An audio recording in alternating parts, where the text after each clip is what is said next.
So moving on to the second phrase of yesterday, we end the first phrase with and letting that top string ring and walking down, letting everything ring really. You don't have to stop anything here.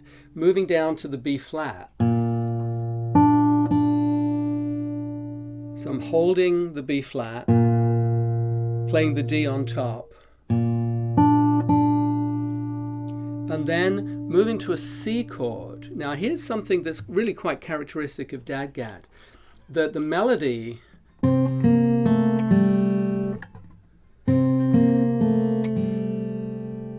goes from C, B flat, A to G.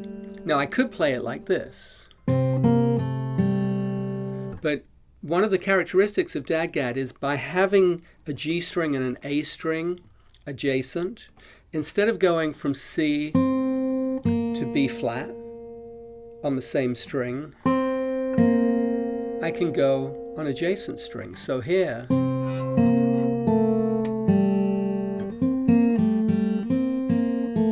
which allows it to resonate more. So I'll play that whole phrase there.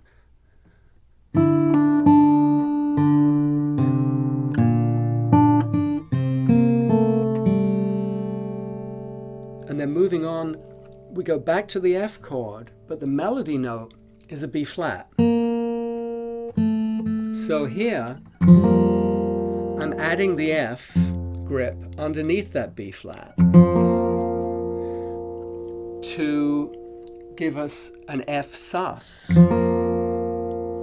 which is what the B flat is, the sus4 of the F chord, which then resolves to the melody A. So the whole phrase there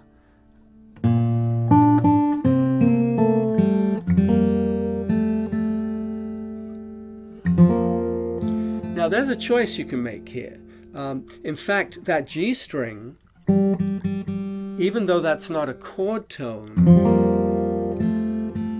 can stay in there. And you'll notice with my right hand, typically, rather than doing something quite as strong as this, I'll actually do an upstroke with my index finger, because it just helps shape the phrase. Hear the difference.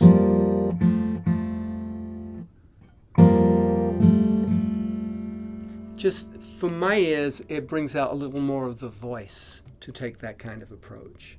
So I'm going to play it right from the top, incorporating both of those phrases.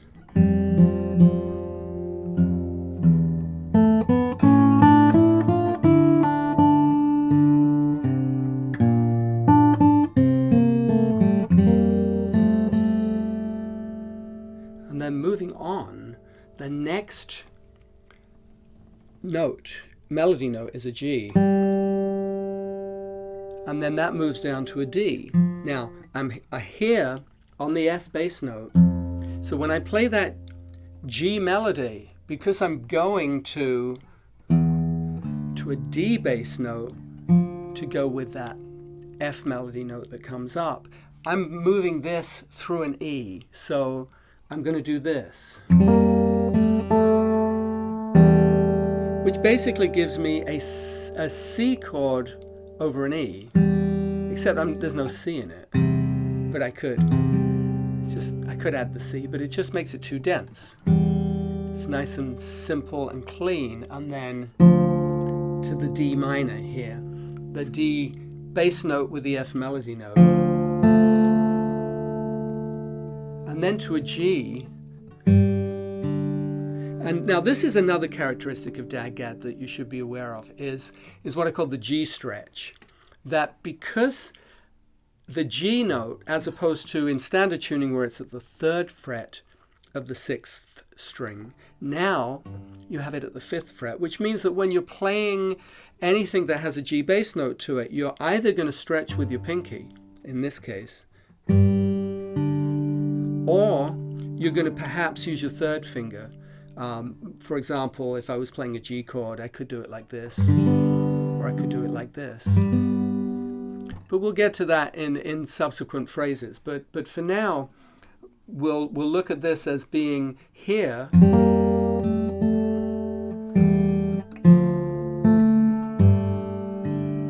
And then the last part of the phrase.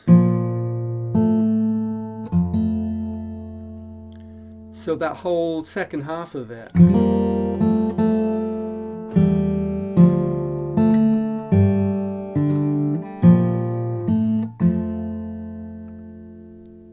Landing on the F grip.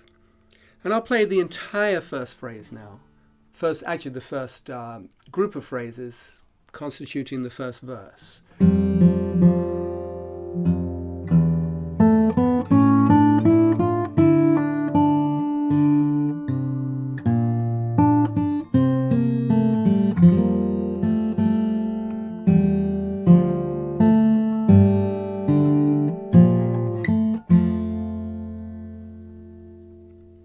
And that's the first verse of Yesterday. Now, just to review it, you might want to look at the fact that these grips, here, the F, the E minor, allowing for the open strings, especially the open G and A, because we have these open G, A, and D, which tend to be common chord tones throughout many of these chords. So those can ring open the F grip, the E minor grip, which essentially, if you strum through it, all gives you an E minor 7 sus chord, to the A, and that walks up the melodic minor scale in D minor. Because if you put a B flat in there, there's nowhere we're going. So even though we're in the key of F, that B natural creeps in because that's part of the D melodic minor scale.